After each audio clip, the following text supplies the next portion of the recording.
I'm Kit, and this is Caleb. And we're the Trophy Bros. Welcome to our podcast. Listen as we share our crazy, Off the wall, and oftentimes ridiculous thoughts. enjoy the episode.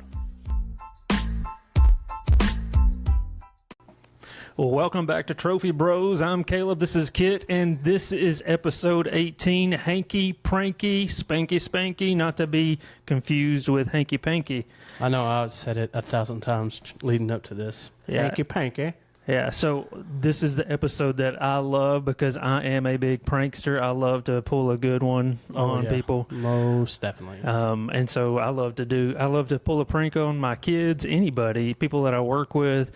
And so, but there's a fine line between a good prank and probably one that goes a little too far. So what are some things that, what are some elements that make a great prank? Well, I think it's got to be your target. You have to kind of assess that first, I would think. Then, honestly, to be honest, I don't know. I really never kind of thought about the elements, I guess. You would really... What would you say? Oh, I think you gotta figure out who you're gonna prank. Yeah. Target. Yeah, the target. Like you gotta think, all right, how old are they? Well, yeah. What can they take? What can't they take? You gotta make sure you're not gonna like hurt them. Make them cry. Can they handle the tears? Can they handle, being made fun of? Can they, because if they're too sensitive, you got to weigh the options. Is it worth pranking them? Is it worth, them? Is it worth all the drama afterwards? Yes, man. Is it worth is it worth that? Yeah, for sure. And then you got to think, is it, like, how much do you want to spend? Like, are you going to spend some money on this thing? Like, and then how long are you going to draw it out? Yeah. Is it a quick prank or is it a long, lengthy prank? Is it one that you're willing to go the distance on? So there's been some that I've gone the distance on. Oh, yeah? There's some that may still be in effect. In effect, huh? Yeah. And I think I know a couple of them, or one. Yeah. So there's some. I mean, so certain elements you got to think about, the age of them. You got to think about how long they're going to last. How long are you willing to carry it out? Yeah. And then, I mean, it's just those are the kind of elements you got to think. Who all does it involve? Is it just you, or does it take somebody else? I mean, does it involve other people? Are they willing to go along with it, and how long are they willing to go along with it? So, I mean, it's almost like it's a master class. Yeah, it really is. But I very rarely think of all those steps. I just kind of do it, and if I make them cry, I say I'm sorry. That's about it. You don't put too much thought into it, do you? I don't. I just, if I feel like I need to prank them, they're getting pranked. It's a master class for me. So, all right. So, what is the best prank you've ever done to someone? To me the best one. I know I'm stumbling, but I've done a lot of pranks, but I would say when we stole the freshman float our senior year. There was a group of us. The homecoming float? The homecoming float, yep. Yeah. Yep, it was homecoming parade. And so we just had homecoming this past week. Yep, and so at this parade, I don't remember what the theme was or whatever, but they made a big paper mache fish, and we went and stole the fish off their float.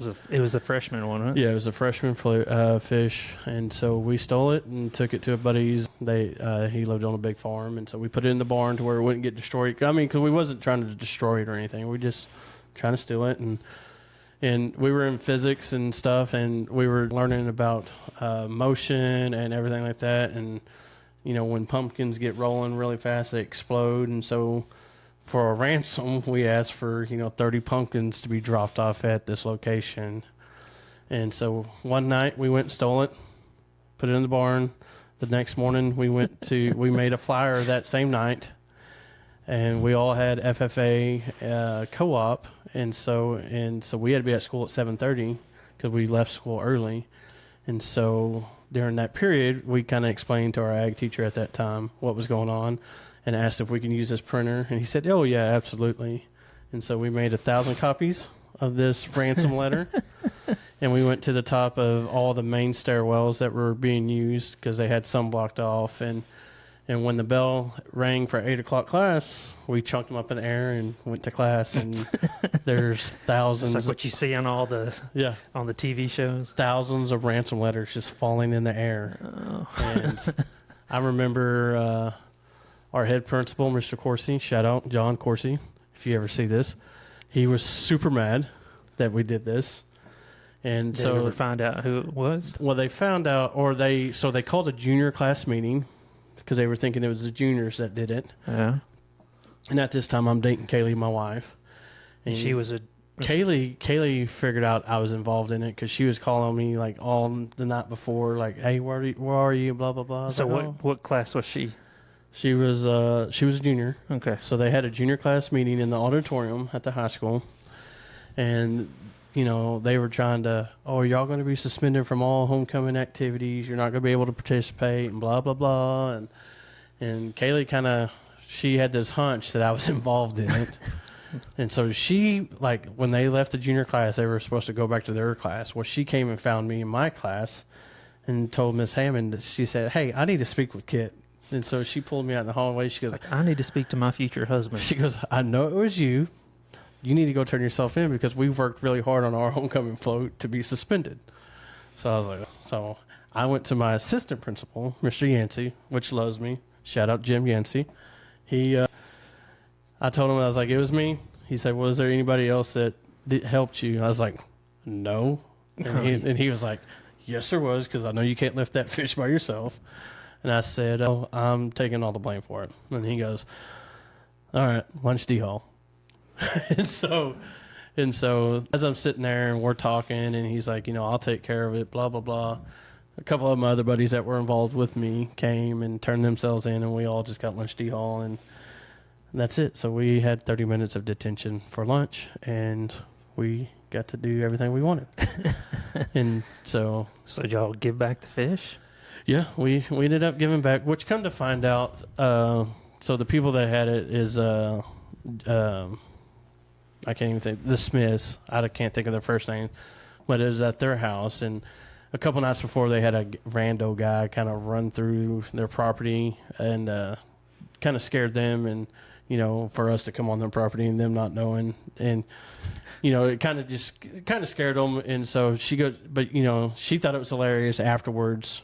But I can understand where they were coming from, but they didn't want to press charges. But Mr. Coursey, man, he was... Oh, they were talking about pressing charges? Yeah, Mr. Coursey is like, "We're going to get you on extortion charges because we were holding it ransom, trespassing charges, and I mean, just a bunch of, and theft charges because, we stole the fish." I mean, it was like, it was getting bad, and Mr. Yancey's like, "We're going to talk this over." Like, it was just a high school prank. Nobody got hurt. Wow. No property got hurt, and so it was... Blew up real quick. Yeah, it blew up real quick, but I mean, it was super fun.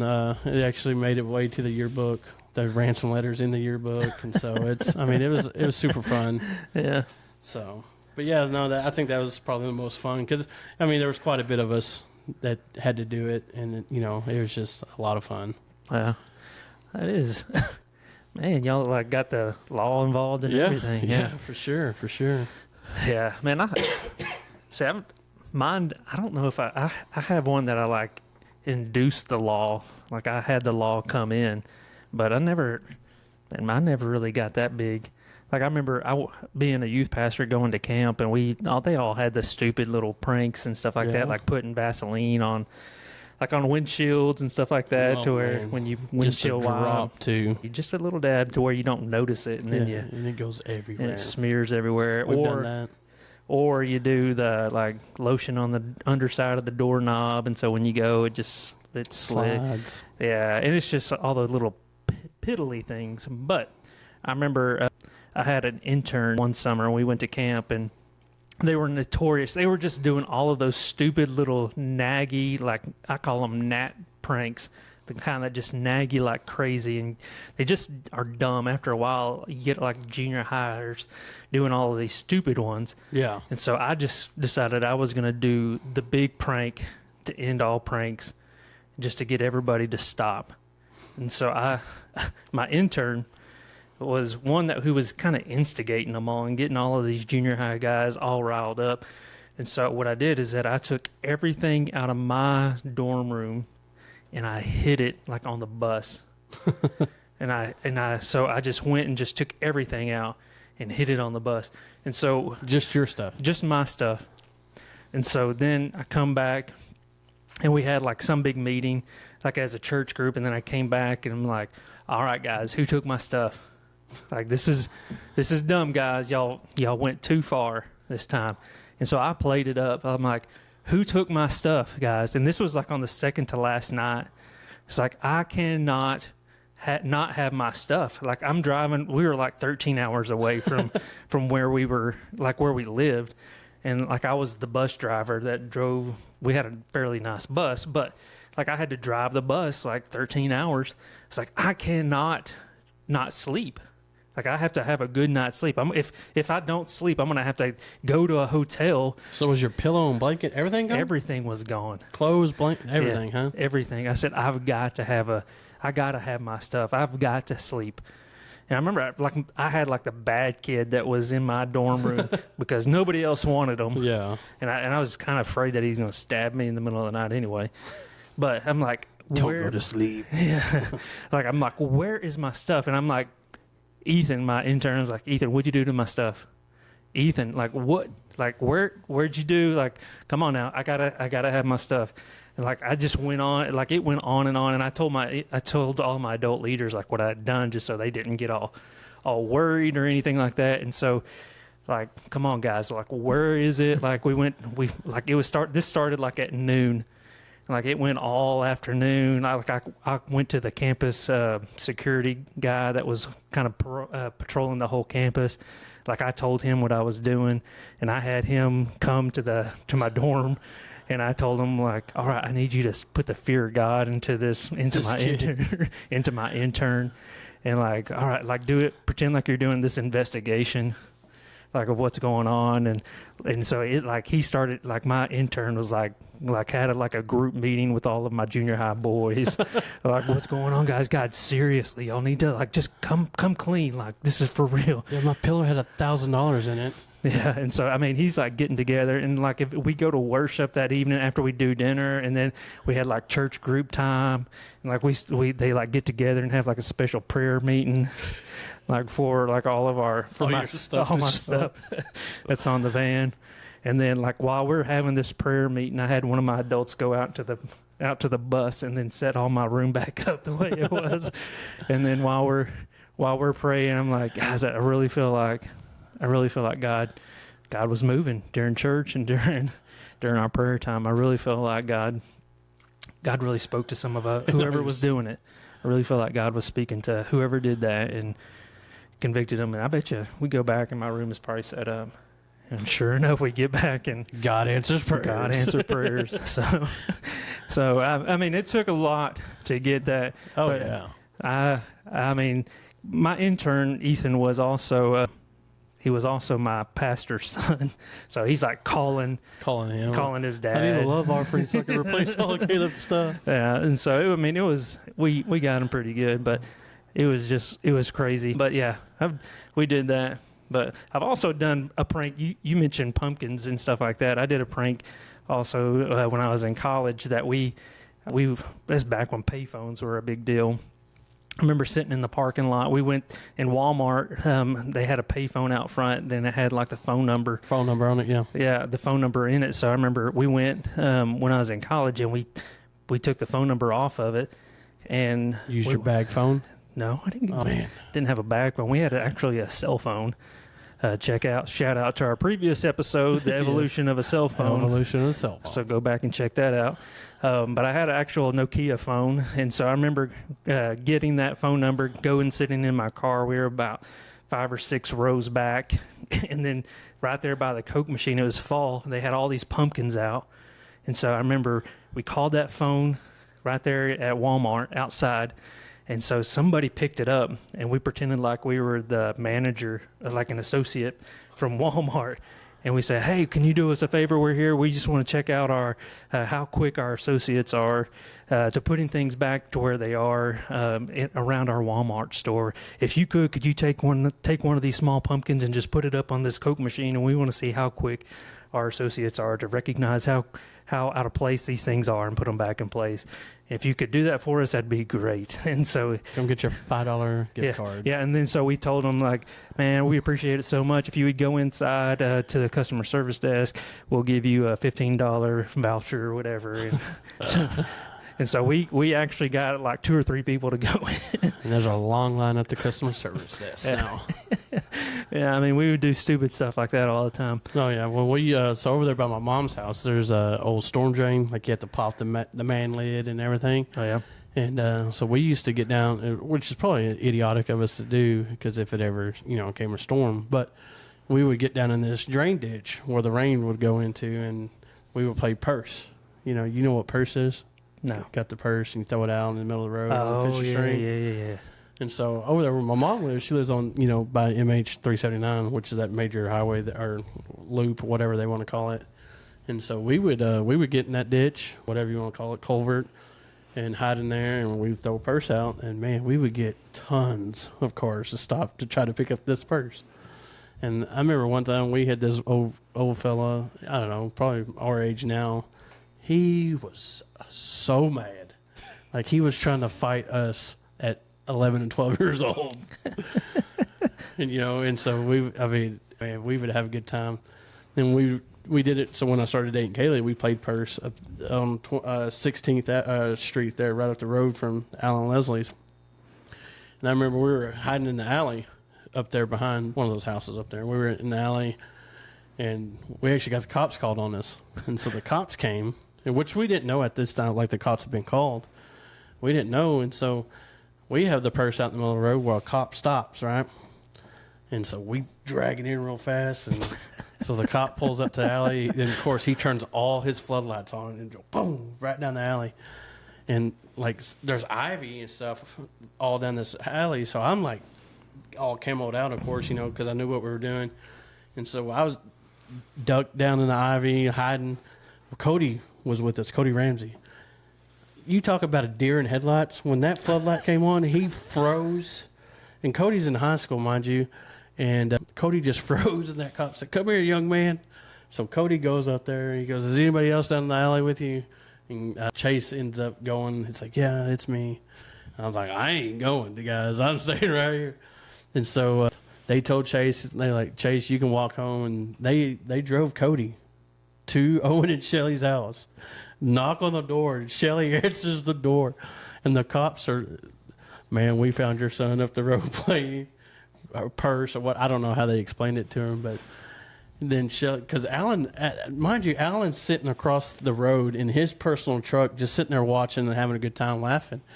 And so she calls Alan, Shelly does, and like, "Did you not tell my son to run and hide when this all happened?" He's like, "He just froze when they turned the spotlight on."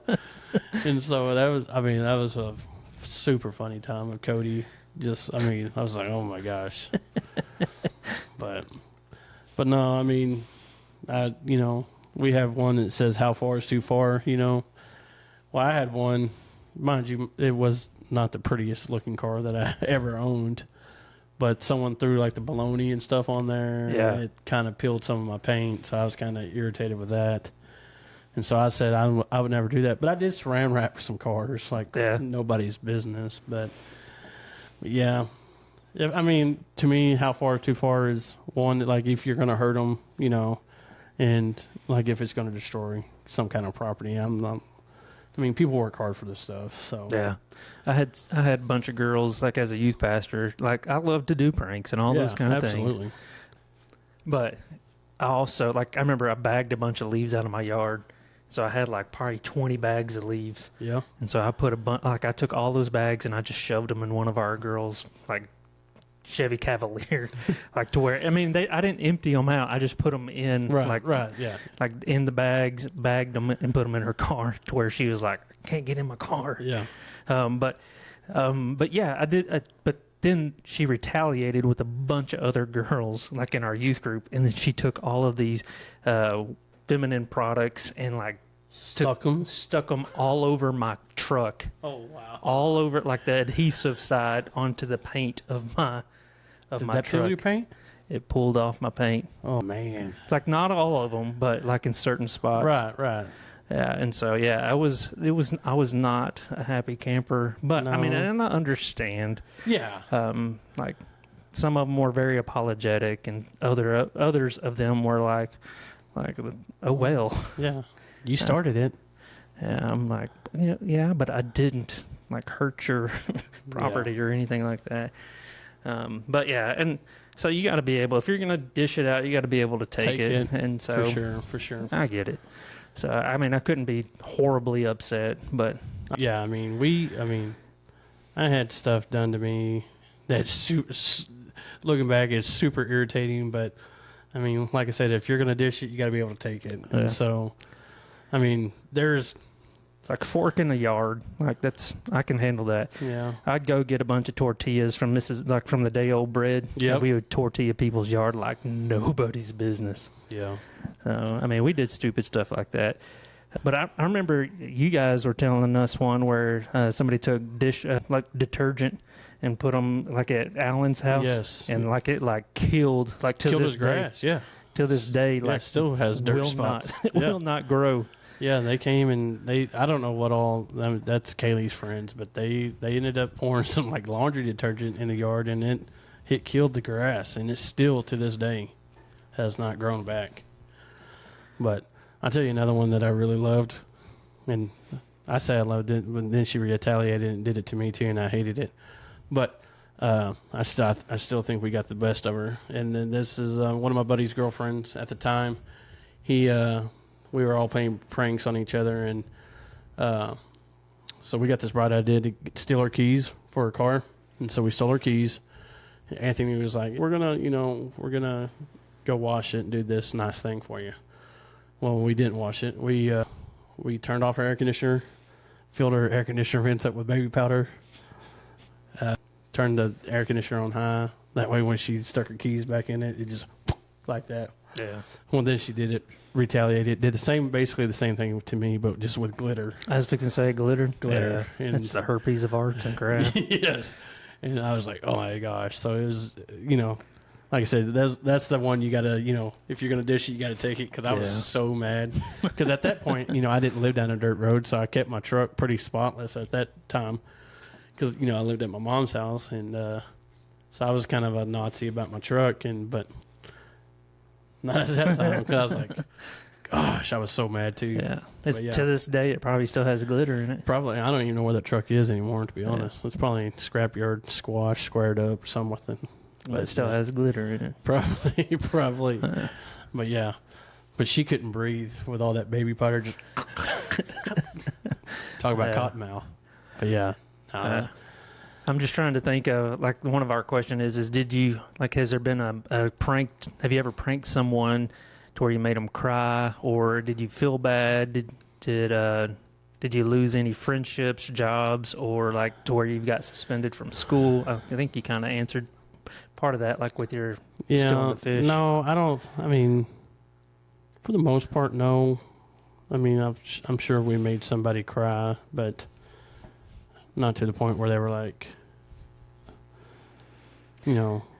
I've pranked because I like working at a church. I love hanging out with like younger kids and kids ministry and stuff like that. And sometimes I probably go a little too far and stuff like that, not intentionally, but just to get them to come out of their shell and stuff like that. Yeah. And so I've probably made them cry in some instance, but that's no, just but I wouldn't say I've lost friendships or just because they're babies. Yeah, my job or anything. But have I felt bad? More than I guess the more. If I feel bad, it's because I said something to like retaliate my prank. You know what I mean? Like, and they're like, "Oh, my mom died" or something like that, and you're like, "Oh, I just put my foot in my mouth," kind of type mentality, you know. Yeah. And that's when I feel bad. But for the most part, I try to make it as fun as possible.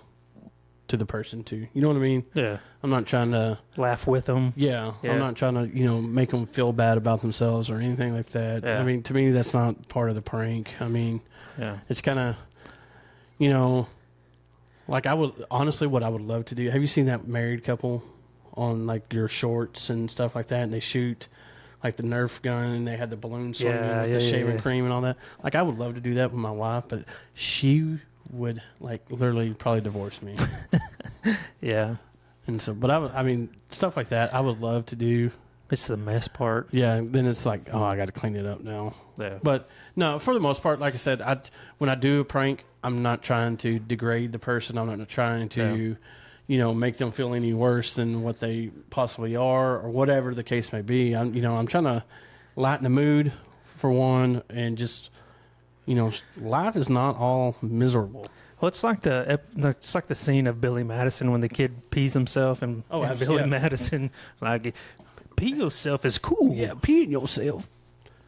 And it's like, and that's what if I do a prank like that and it does make somebody upset, then I usually like, hey man, I'm sorry. Boom, I'll do it to myself. It's not intended to hurt you or anything like that. It's just for fun. It's just to lighten the mood, and boom, I'll do it to myself just as much. I'm willing to take it just as much as I'm willing to dish it out too. So for sure. So, but yeah, and you mentioned like your high school prank. For us, I didn't. My high school, we never really did high school pranks or anything like that. But I know that's a big deal here in Mineral Wells. Yeah, it is. It is. We did multiples. We, like we put our principal's car on blocks. We just. We try to have fun. I feel like our high school, like nowadays, it's like lame. Like this past year, the high school prank was, I think they tried to do it to like, oh, I threw a stink bomb in the high school hall, and that was dumb. Yeah, like all that does, or their real one was like, we're gonna break into the high school at night, like early in the morning. Well, I thought they were trying to block the parking lot too. Yeah, I mean that's just dumb. That's like. So I think they have a pretty good one that they're thinking about doing this year. We did the... I don't want to give it away. Yeah, we did the for sale signs. Is this the one I gave Curry? I think so, yeah. Man, I can't wait for that one, man. So, I mean, I don't know if that's... I think Curry's going to do that one, even if they... I think that's going to be hilarious. Yeah. So. I would definitely come up there. But, no, like you said, I mean... Or throwing the pigs into the school. One label one and 1 3, and then just throw them in there, and that way they're looking for 2. Stuff like that. Yeah. Or let rabbits go, because man. Yeah. Have you ever let a rabbit out like loose for 10, 15 minutes, like in a room like this size? Oh, they poop everywhere. Dude, everywhere. Yeah. Every. I say we didn't do pranks when I was in high school. We got pranked. My wife and I went to rival high schools, and they were pine tree pirates, and they planted a pine tree in the 50-yard line of our football field. Nice. And so, no, we did some stuff us. too that was, not legal, and I'm not going to discuss. But us in Weatherford, we had an ongoing rival pranks. Well, that was the last question too. Are there pranks that you have done still that you can't talk about because people found out it would ruin your character, would be questioned, or legal actions might have been taken? Oh, absolutely. Absolutely. And so I'm not going to tell you what we did or what they did and who was all involved, but I mean it got out of control there for a while, and it got really bad. But absolutely. And so I'm not going to, like I said, it happened. That's all we're going to talk about. But yeah, absolutely. Well, I feel like they can escalate really quickly. Yeah. Especially if it's done in a malicious way. Yeah, for sure. For sure. In rivalry. Yeah. And that's when, like I said, that's kind of destruction of property and stuff. And I wasn't all about that. And I mean, yes, I did do some of that, and I feel really bad about it. But yeah. But man, the one movie that always pops in my head when pranks come along is Home Alone. Oh yeah, Home Alone. Yeah. Like all the booby traps. Oh yeah, and stuff. So like when I first saw Home Alone, dude, you talk about I was booby trapping my room. everything. I would get a cup and put it above my door full of water, and when somebody opened it would dump water on them. And Did you ever get anybody with it? oh yeah, my mom was livid, livid. Yeah. But yeah, I loved it. I loved it. I love pranks. Like I said, I mean, in today's world, you look at so many people and it's like they have the most miserable look on their face. And sometimes that simple prank can just lighten the mood so much to where, man, life is not that bad. You know what I'm saying? Like, just enjoy it, have fun, and, Yeah, but are you afraid that everybody's so happy that if you do something... Oh, I know. That's what I'm saying. That you can't do that anymore. Yeah, they'll come at you with a lawsuit. Yeah. I mean, they're taking everything out of this...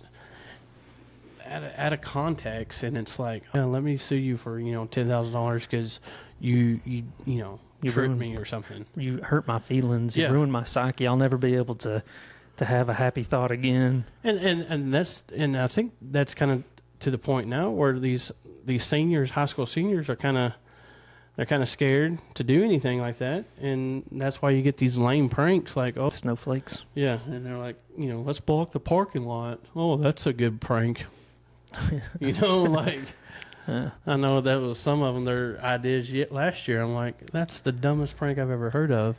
Well, I mean, nowadays, you have to be worried. Like as a senior, you got to be worried about like your transcripts and stuff like absolutely, that. Man. And it's not so much feelings in that aspect, but you have to be worried about the idea of like what's going to be like a legal thing that's going to be on your record and stuff like that. Reputational risk. Yeah, and it's just. But yeah, I agree. Like we become too stuck up, too worried about. I'm so business minded, even as a teenager. Yeah, that I can't have fun. I mean, and like I know, like we had gangs in high school, right? Like we were part of the Blue Daisies. The basketball team was part of the Blue Daisies, and football they called themselves the Society 7, and. They weren't like troublemaking gangs. No. They were just like social gangs. Yeah. And so we would all circle up in the hallways like, fight, fight, fight. And we have two people down thumb wrestling, It's like stuff like that. And now, like, if you say, fight. Indian leg wrestling going on. It's like, teachers are like, all right, everybody to the office. And it's just like, come on, guys, like, lighten up a little bit and let them have some fun. And, like, just in that same instance, the Blue Daisies and Society 7, we had our own locker rooms.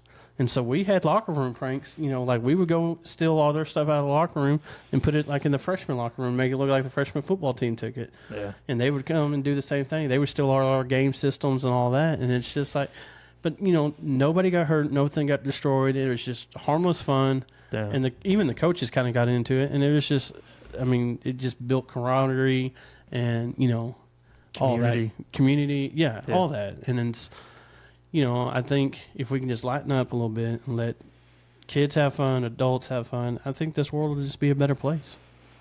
Maybe you should write a song about it. Yeah, maybe I should get my old Getter out.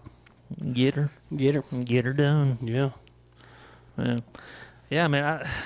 Like I said, I'm so tired of this. Everyone having a bad attitude about how your life is miserable. You know what I'm saying? No. Like, man, if you live your life constantly and just in a miserable state, I mean, what kind of life is that? Yeah, I mean, that's what I tell my son all the time, because it's like he's always in a bad mood when he wakes up. I'm like, dude, you got to wake up every day. You might as well wake up in a good mood. That's how I feel. Is his bed up against the wall? Yep. Well, just pull that sucker out so you can wake up on the other side. Maybe that's what I need to do. Yeah, wake up on the good side of the bed. I know we kind of got away from pranks, but that's all right. Well, that's all I had on my list. That's all I got too. So, all right. So we end every episode with a win. So absolutely. So I've had a couple of good things happen here lately. So for me, my win here lately has we took my son to a college visit this past Monday.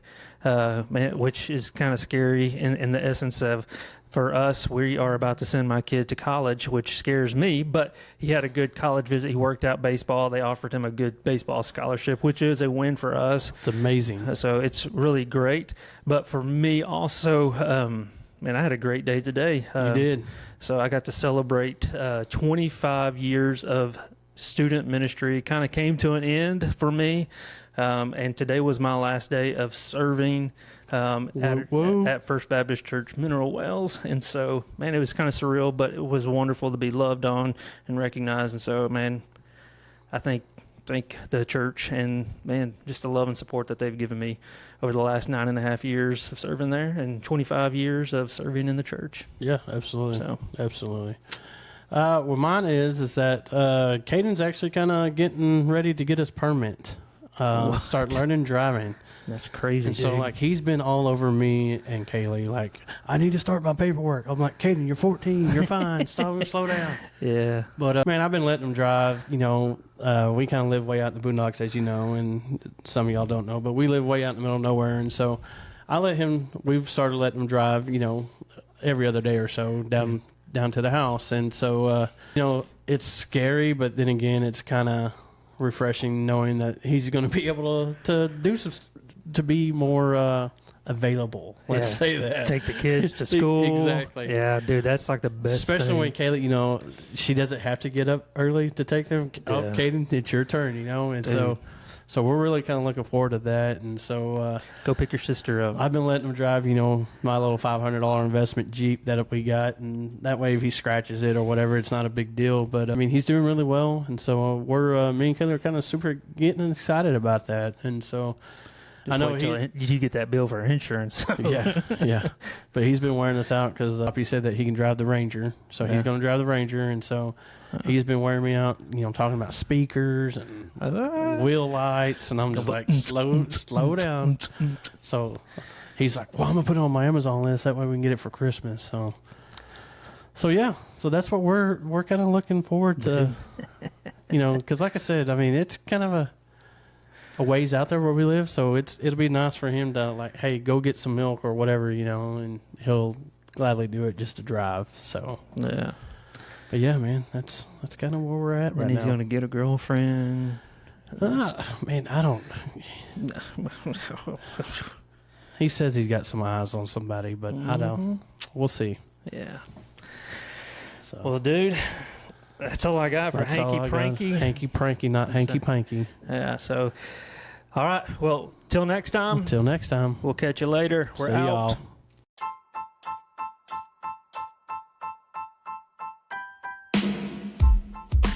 Thank you for listening to Trophy Bros. You can reach us through email at trophybrospodcast@gmail.com. Make sure to also check us out on Facebook. And if you like our podcast, make sure to like, share, follow, and rate us. We're the Trophy Bros, and we'll catch you next time. See ya.